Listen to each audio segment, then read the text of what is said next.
So in my journey with homeschooling my kids, I had a mom tell me that there is no one more equipped or called to train up their child than the parent.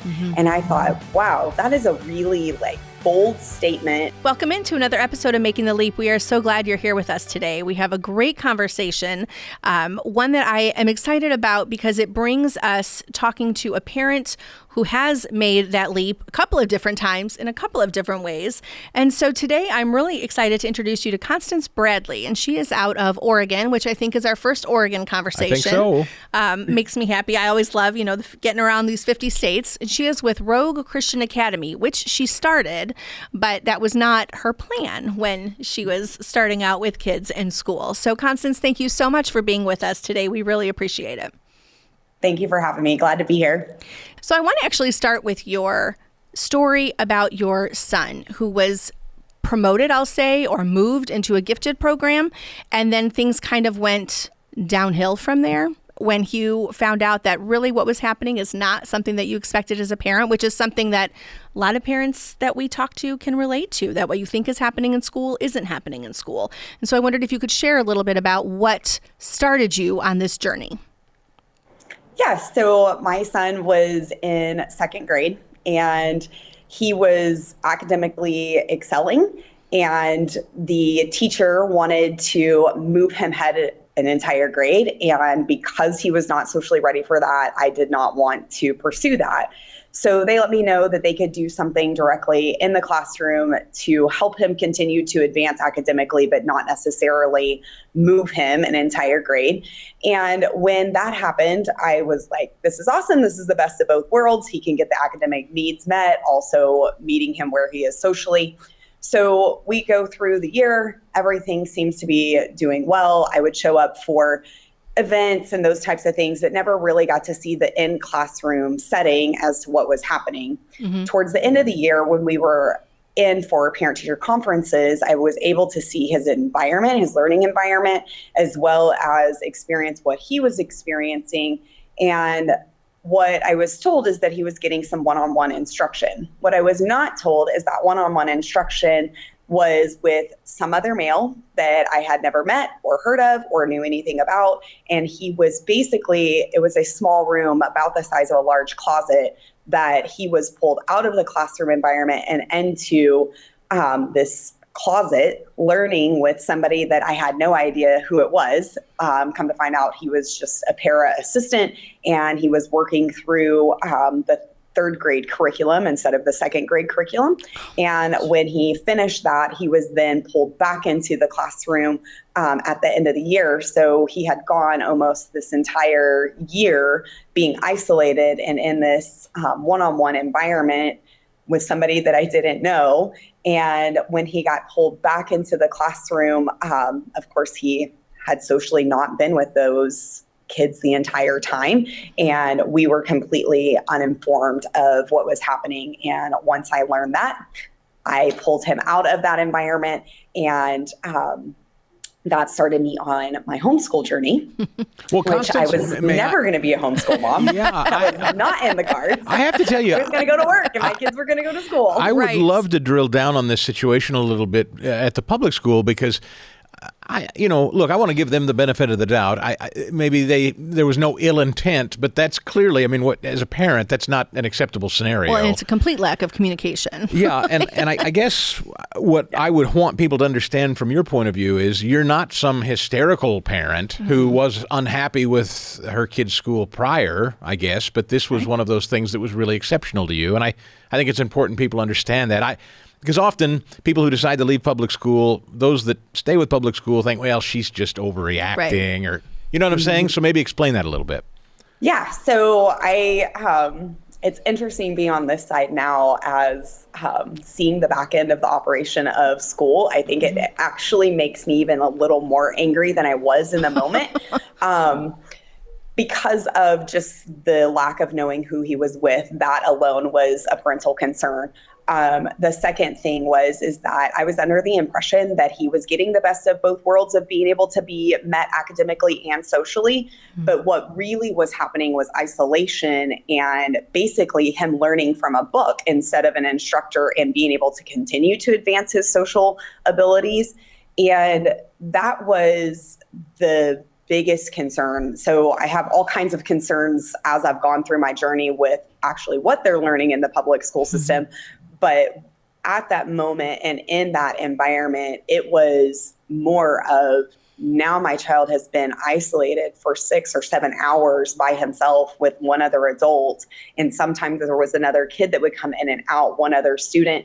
And basically feeling like my kid had been shoved in a closet, which we wouldn't find acceptable for any child, let alone in a system that has been portrayed to be pro kids and in their best interest. And so it almost felt like I would have been duped in that moment. And in fact, Constance, the thing about it is, this is not, your son doesn't have learning struggles. He's an exceptionally bright kid. So this sounds often like the mistreatment of someone who is struggling and they don't know what to do with him. In your case, this is an exceptionally bright kid that they don't seem to know what to do with, which, that's the other side of it. We hear often people who have kids with certain needs, special needs, developmental needs, they struggle, and we understand that. But you never really assume that an ultra bright kid would be left in the dust. And that's kind of what you're describing. Exactly. Yes, which is very shocking, especially when we had all the testing and the meetings and they wanted to move him ahead. And because of that in and of itself should have been a red flag for me that, oh, they don't know what to do with you, so let's just move you on to the next grade level. There are certain circumstances that makes absolute perfect sense, but you have to treat the whole child, not just one component of the child. And so it should have been a red flag in that moment, but it wasn't. So live and learn, right? And so then you were just saying, though, that is interesting to me, because then you go from that to homeschooling, where you said you never envisioned yourself being a homeschooling parent, and a lot of people don't. So that makes me then wonder what I wanted to ask, because I think parents need to hear some of this too. What is your background? Did you have some parents are like, I can do this, I have a background in education, and then some are like, that is not for me. So could you share a little bit about what yours is? Yeah, no, I did not have background in education at all. I very much so was the athlete in school. That was my focus. I loved sports. I was super involved with leadership and those types of things. Academics was more of a sidebar of my education than it was the focus of it. And so I definitely did not see myself as somebody capable or equipped to be able to serve my kids in that way. I was going to leave that job to the professionals, the ones who had been trained in that way to serve our kids. And, which is the most ironic statement, right? Based on what you just shared. But not uncommon. Which is the shocking and also eye-opening thing.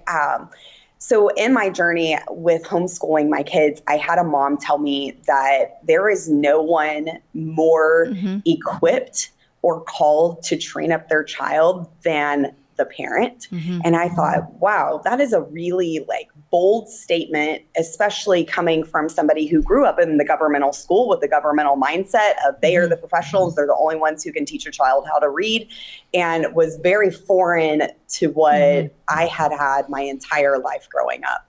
And when that mom told that to me, there was something that was a light bulb of Deuteronomy 6. We are to train up our child in the way they should go. That is not someone else's responsibility. But because I had been so ingrained in the mindset of which the governmental schools had trained me, I didn't see that as an option. And once I saw that and owned that, that changed my perspective and also my willingness to learn how to take these skill sets that educators have and be able to apply them to my kids, which took a lot of learning and research. And then academics were very important to me. Changed everything at that point. But as far as my history, I was a business person and still am. I was running my own real estate company. I had 8 other agents that were working under me. My husband, who is an equine veterinarian, before I was doing real estate, was helping him with his business. He owns his own large animal practice. And so we both are very family focused, but business minded. So education obviously is important because we want our kids to have the opportunity to go and grow and do whatever they want to do with their own personal lives. But for us as educators within our home, we did not see that on the horizon for us. We were working. They were going. And this is the But it's such a key The psychology of this is important because this was the case for Christine and I. She's a teacher by training. I'm not. But so many times, we start families and we're both working and we think that this, like you said, the school will handle it. You're running a real estate firm of sorts with 8 underneath you, and then all of a sudden you say, well, I think I'm going to homeschool the kids. That, for a lot of people, that is a monumental leap. You're asking me to give up this career that I've built to now stay home and do something I'm not trained to do. And maybe some people even can't get their heads wrapped around it because if you want, maybe it's a little... I don't know. I think we didn't pull ours.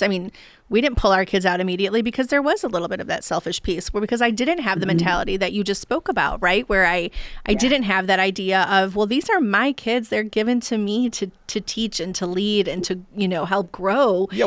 I didn't think that. That's right. The question I guess I'd ask is, was it tough to break yourself of the go, hard charging realtor with 8 members of your team underneath you and now become a mom at home schooling? Well, I didn't give up my career. So I actually did both. That's awesome. Wow. Which people often ask me how. So by the grace of God is the answer for that. But I figured out a way to be able to do both. I homeschooled my kids in the morning. I still to this day am an early riser. So I wake up and I do my personal time and my personal, endeavors, working out, whatever. Yeah. I get all of that done before the day started. And then I would be homeschooling my kids, which the beauty of homeschooling is that you don't have 30 kids that you're managing classroom behavior with. So you can get through a lot of curriculum in a really short amount of time. So I typically have all 3 of my kids homeschooled and done within about 4 hours. And then the afternoon I would spend either working with my team or out showing property and building my real estate business that way. And my kids would go with me. So I also didn't drop them off at a babysitter. They learned a lot of life skills, how to speak to adults, how to be respectful, how to be patient, how to have life skills of business and just the work ethic of that and what that means. And so I found that as an opportunity for them to also part of their school. Like, this is life and this is how you have to operate and this is the way things work. So I utilize that running both a business and homeschooling simultaneously. I use that to my kids' advantage. I would definitely say that there was a season where that was really hard with my youngest because he was, at some of those stages, was 4 years old. Right. So there's a lot of finagling, and my husband and I would meet on the side of the road and, all right, you're up. And they would get to go be a doctor for a little bit, and then they would get to be a real estate agent for a little bit. And sometimes it means we're doing math facts as we're driving to the next listing. So there were beautiful things that I loved about homeschooling that I don't think I would have ever envisioned was an option for our family. That was really a true gift. And I see that, especially now that we're in a different situation where they are in a school environment and working with their peers. They just have a different level of maturity that because they've had to talk to adults since they were tiny little babies. So I think there's a beauty in that, but there's also, they weren't running around and playing in the yard like a lot of other kids too. So there was definitely some trade for my selfish, desires to keep my business going. But I don't even know that, I say selfish for my own self, but that doesn't mean that's your story, right? Like I know what I should have done, but I also can't spend a lot of time regret, in that space. But I think everybody kind of does what they need to do. But that's kind of what brings me to the next piece of it, is that you were homeschooling, you were doing this. And this is where I think a lot of people, including myself, want to stop. Like, did that, moved from public school, moved into this area, and I'm finished. But you didn't. And I think when your story came across my email, I was like, oh, I want to talk to her, because you did it again. Like, you went ahead and you switched it up, and I can see where your background and your knowledge and your experiences kind of led you into this. But you then went ahead and started a school, and not only started a school, but called it Rogue Christian Academy, which I don't know what your intent was behind it, but I was like, that is a great name. That is a great name for a school, because you were doing something, you did go rogue, right? You did kind of push your way out of it a little bit. And so I'm curious then, what was the impetus from the move from homeschooling into that brick and mortar piece that some homeschooling communities think, no, thank you, but you were able to take that risk. And I think it's really important for people to hear, because what was working maybe for some doesn't necessarily mean it has to work for everybody. You know what I mean? Totally. So I wonder if you could share that a little bit. So I think insecurities can do two things to you. So they can either drive you, or they can put you into solitude. So I use my insecurities of not feeling equipped and qualified to educate my kids to network, instead of saying, oh, I can't do this, or shoving them off. I used it as an opportunity to say, I actually don't know a lot about science. I mean, my husband does, but he's working. So how can I then use the community that's around me to better serve my kids? And so that started this journey of speaking with other moms who have gone before me that were homeschool moms, and recruited them into my own little co-op. So we created a co-op with 7 other families, and we said, okay, I can do this. I'm good at this. I'm good at this. All 3 of us that were willing to teach took one subject, and we taught that once a week, so that the rest of our friend group didn't have to teach those subjects. And that started with 7 families. It grew the next year into 75 different kids that we were serving. They grew then to 150 kids, because homeschooling is a journey that you have to have community, or it's very isolating. So we did not want our kids to feel isolated, or to be the weird homeschool kids that only knew how to talk to adults and couldn't talk to their peers. And so we did not want that for them. So that was a really easy driving factor for me. Plus my own insecurities of not feeling like I could serve them well. And so I took that community, and some of this was going on during COVID, and those families were homeschooling. And the reason why I think we grew so much is because of the exposure that COVID gave to a lot of families of what their kids were actually learning, and the lack of instruction, or the easiness to just put it on a computer and press play, and not actually interacting with the kids. There was a lot of family frustration in that. So they ended up homeschooling. And in that process, they were in the same situation I was years before, where I was like, I'm not a homeschool mom. And they weren't homeschool moms. They didn't want to be doing this, but they wanted what was best for their kids. So that led into the understanding of just this huge need in our community for additional private schools. We do have a couple of private schools that are great in our community, but they're full. They're at full capacity. And so in order for us to be able to serve these families who didn't have any other options, that led us to opening a school. And my friend, so our church is where we were meeting for our homeschool co-op. The church was like, don't you want to start a school? And I said, no, I'm running a business and homeschooling my kids and running a co-op. No way. Maxed out. That is insane. Definitely not qualified to start a school. Like, no way. And so the following year, they asked again. I was like, I don't know, maybe a hybrid program, a couple of days a week. And so I had another friend call me who is also at our church, and she said, I don't know, the Lord just keeps putting on my heart, I really think you should start a school. And I am like, I love that. Put it on her heart for you. I think that's awesome. So I start praying about it, and just knowing I have a servant's heart, which I'm super thankful for. But seeing our community and the need that families had, that they were really looking for something different. They didn't want status quo. They did not want to have a rinse and repeat of public education. They didn't want to try to take the classroom and put it inside their home. There was just a million different reasons that not only were our other private schools at capacity, but other reasons that the private schools locally weren't a good fit for our families. And so through just this journey of praying and understanding the community needs, the hybrid program was absolutely not an option. We live in a community that's a small rural community. It has one of the highest cost of living in the whole United States and one of the lowest median incomes. So we have this huge gap in ability to serve families. Okay. So that was another big challenge. So most of our young working families have both parents working. So a hybrid program really wouldn't serve the needs to what our community has. So that led us into a 5-day program. And we started Road Christian Academy. We opened up our doors in 2003. So just last year, we've just finished our first year. We're into our second year. We served 138 students last year. And we grew this year. So we received a grant and we were able to purchase a building, which I'm sitting in. And it's an amazing thing because we were mobile before then, which was very challenging.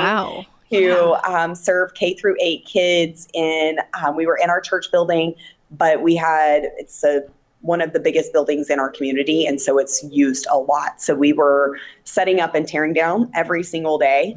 So nobody was ever really settled. So to be in our own building is a huge, just amazing opportunity for our student and staff. And so now we have pre-K through 9th grade, and we're in the process of building out our high school. And we've grown from 138 kids to 217. So we've had over 50% in a year? In one year? Oh my goodness. In 1 year. Unbelievable. So it really is meeting the community needs. Yes. We've seen just family transformation has been one of my favorite things to see. We had a pumpkin patch day last week, and I was talking to one of the families, and their daughter was in public school and just had this terrible experience. She was struggling academically, kind of the same situation that my son had. She was put in another room with basically a workbook and some other person to watch them work through the workbook, but she wasn't getting any training or any help that she needed with very active, involved parents who kept fighting back against the system of no, she's not able to do these tasks or these skill sets are lacking, and was not able to get service. So that's how they ended up over here and said, hey, can you help us out? And we moved her back in a grade. She was struggling even with us moving her back last year. We got her through the year, got her some one-on-one help, just the way we use classical method. The classical method typically for students who are struggling or advanced, it's a beautiful thing about classical education is it kind of reaches both ends of the spectrum on academic level.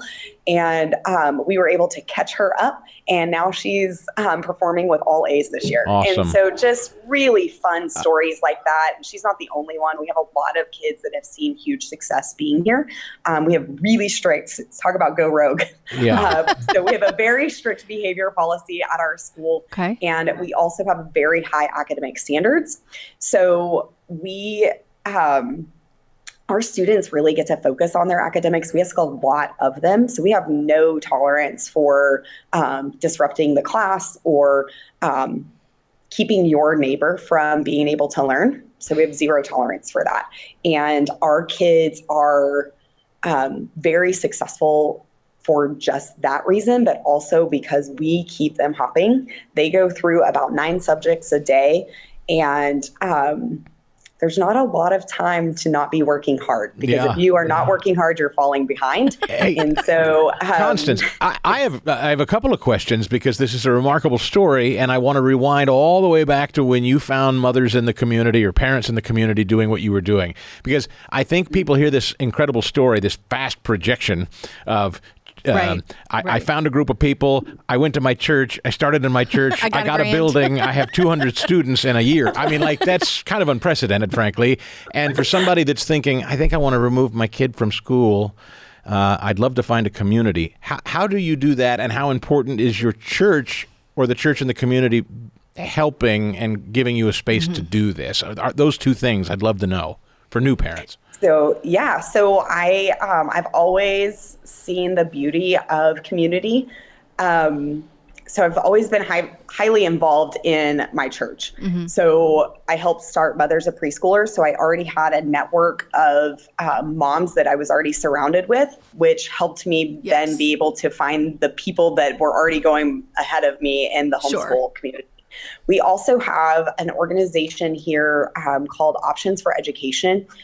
That is probably one of the best resources in our community. Facebook forums are great ways to be able to connect with other homeschool moms. And typically, if you find some sort of women's group in your church, they're connected to somebody because we're women and we like to talk and we like friends. And it's pretty rare that you find a woman, even if she's an introvert, that doesn't have some sort of networking connection there. So, really asking questions and being curious is probably, I would say, the best way to be able to help build that network and community around you, because the more questions you ask, the more connections that you get led to through those answers. And so I think that would probably, as far as how did I find those people, yes, the church was a huge catalyst in that. I go to Edgewater Christian Fellowship. They are probably one of the best churches I have ever been a part of. So I'm originally from Texas. And so I've migrated to Oregon. I lived in Wyoming for a while. So I've been involved in a few different churches. And Edgewater does community really well. And they are very focused on the needs of our community and not just what's happening inside our four walls. They're very outward focused and how can we serve and how can we help the greater body, not just what's happening in our four walls. And I think that network, community, and mindset from our elders makes a huge impact on the ability to pursue dreams like starting a school or using a building for, a mom's playgroup, or I think there's like 8 different ministries that happen on a weekly basis there. Wow. So I think as far as did the church have impact, huge catalyst. 100%. So we've talked a lot about the support and the positives and the people that were praying and putting it on, you have this on your heart and how it's grown. And I'm sure there were challenges though, too. There's probably some roadblocks and some things that you ran into. I just wondered if you could share maybe one of those that you ran into, because again, we like to just share the stories with the reality behind it, that you're going to come up against problem A that you didn't anticipate or you didn't see happening. So what was something that you maybe didn't anticipate, but it was a problem for you or for the people that you were with as you were starting this or as you were moving into this? I think in any organization, but especially when you're talking about families and kids, there's always challenges. And I wouldn't say that anything has stopped us in our tracks, which I'm very thankful for. That's good. But we've had many challenges. Logistics are a huge thing, especially year one when we were in the church. And, the vice principal now, he was our principal last year. He's in school, so he'll be our principal again in the following year. But he and I spent countless of hours setting up and tearing down, starting early mornings, really late nights. I think that was something that I underestimated, was the amount of time that I would have to spend to really make things go round. I think the other thing that I underestimated was the ability we have a huge pool of volunteers, which just is an amazing thing to watch. We have full-time security staff. They're all volunteers, 16 of them. We have 3 armed security staff on every single day. So that has been an amazing thing to watch. But at the same hand, like right now we're in 6th season, we've had a teacher out for 5 days. We have volunteers that just pour in for that, but also how to communicate and how to train those people and get the right people into the classroom whenever you don't have your teacher there. I think that was a huge hurdle that I think I knew in the back of my mind, but I didn't really know how hard that would actually be in the moment of 5 a.m. like, hey, I can't make it today. Like, who's up at 5 What's that up? I can call and say, can you come in and teach 20 kids today? So those little logistical challenges, though are not huge obstacles, but they are detrimental to the function of the school. And I think that had more stress and weight than I anticipated that it would. I think also just the building, we had a huge obstacle of we were able to close on the building, which we didn't think we were going to close on. So we got in contract in February of last year. We didn't close until July. Oh, wow. Like mid-July. Yeah. So we had 38 days from the time we closed to students arriving to take this 70s model building and turn it over.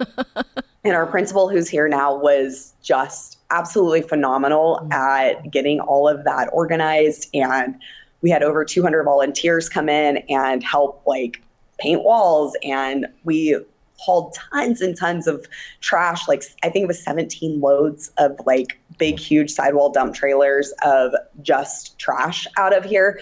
So that was a massive obstacle. So most of what I have found is you have these huge wins and you have something always pushing up against it. And my board chair, he's such a great inspiration. He always tells me, feels a lot like we're walking on dry sand. And which just reminds me, like the Lord will part the waters if we just put our feet in the sand, and he will part the waters for us to be able to walk through. And every time we come up against something, I'll call Danny and he'll be like, feels like dry sand. And sure enough, like waters are parted and we're able to get through them. So I think perseverance for anybody that is thinking, no way, not me, I can't, you can. And because if I can, anybody can. That is my opinion. You just have to be willing to keep looking for dry sand and keep stepping forward and putting your toes and having faith to persevere through those little things that may feel like big obstacles, but really they're just another challenge, and you can go over it, you can go around it, you can go through it, but you can't go to the other side. Right. Constance, I love this. And if I could, just because I know people in their minds often think about the logistics, they start thinking money. And there are two things I'm thinking about when I listen to this. One, you said that this is a community where both parents are working. It's tight. It's a very expensive place to live.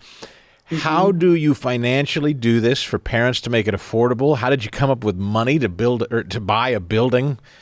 Those are things that I think a lot of people starting out think, well, I don't know that I have the money or I could financially pull this off. How did you do it? And because you also mentioned getting that grant, which I think there aren't, I think people don't know that there are those resources out there. So for sure, how did you do that? Yeah. So back to that church community. So the church has been really the huge catalyst to get it off the ground. That's amazing. And we also have a huge volunteer base. So we operate a skeleton crew. We have one office manager. We have myself, the principal and vice principal. And last year we did not have a principal, we didn't have a vice principal. We had a principal. Our principal came on as a volunteer. So he is a retired principal. And so we save in salaries that way. Like I was saying, our security staff, they're all volunteer. All of our recess and lunch duty, all of that is covered via volunteer. So we have skeleton crew. So we have what we do in our high school and middle school is we share. So we have these amazing teachers that take on, so right now they have 7 preps. So they have 2 to 3 subjects that they're teaching for 3 different classes. And one of our teachers has 4 different subjects that they're teaching.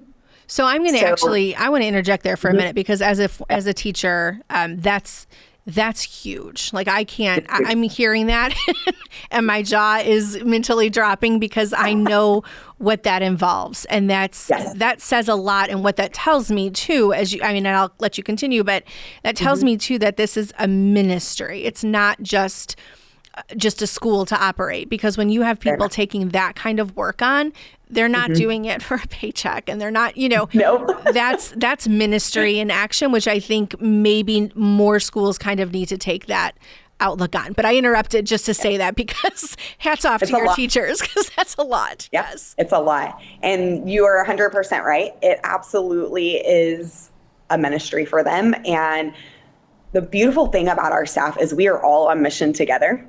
We see the disaster that education has become over time, and we believe that we are the ones that will push that back, that we can step forward day in, day out, one student at a time, be able to push that back. And so they do and are willing to take on these huge tasks in order to make that a viable option for our families of our community. And so we save a lot. We do not have a lot of schools will hire one subject for those upper levels, one subject per teacher. Right. And so we save in that way. So we keep a skeleton crew for staff. But then we bring in all of the other electives, those types of things are all volunteer. Okay. So that is a huge component.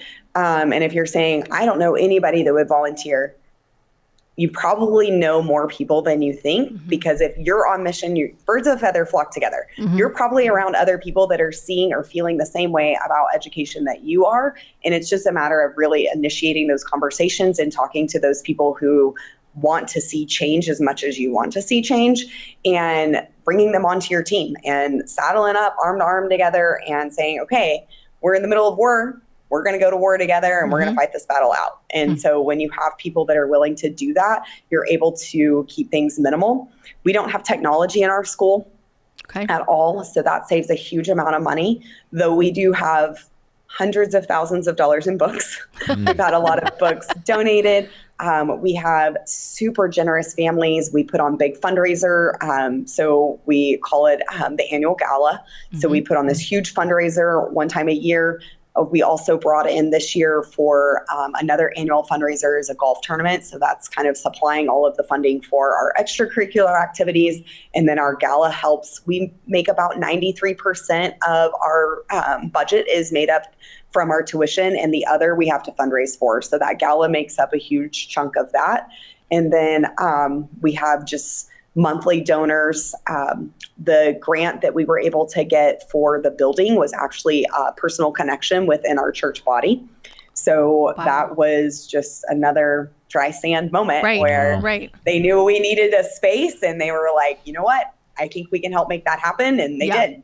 Amazing. And so that's amazing. Yeah. We've been able to share some of those too, as we've talked on this podcast, some of the different experiences. I think what you're saying is so crucial and so important that people reach out to the people that they know. You're right. I think we all have, opportunities within our own networks that we don't even know exist. I think we need to ask. I think we need to be vocal, kind of share. Yes. Here's what we need.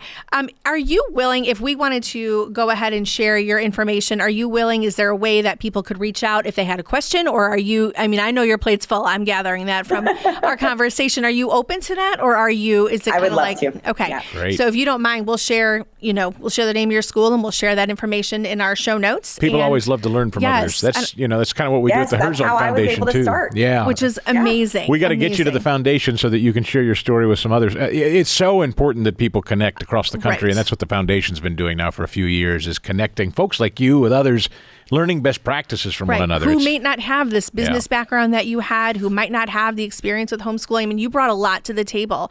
And I think that's why we've been so lucky through Herzog to be able to do this, to find people like you then that are willing to just be that resource and an encouragement and an inspiration for their community. So we just thank you so much for your time today. Congratulations on the huge success. That's big growth. That's awesome.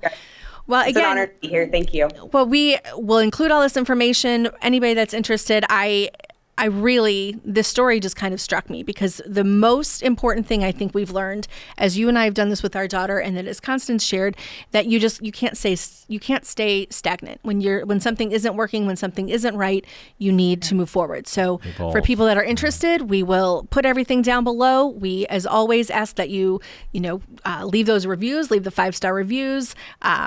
Go ahead and subscribe wherever you listen to podcasts. Find us on YouTube, find us on Instagram, Facebook. We're in all the places, and we will see you here next week. Making the Leap is a podcast presentation courtesy of the Herzog Foundation. We'd love your feedback by rating us and commenting on the show. And don't forget to subscribe so you never miss an episode. And thanks for joining us. We'll see you next time on Making the Leap.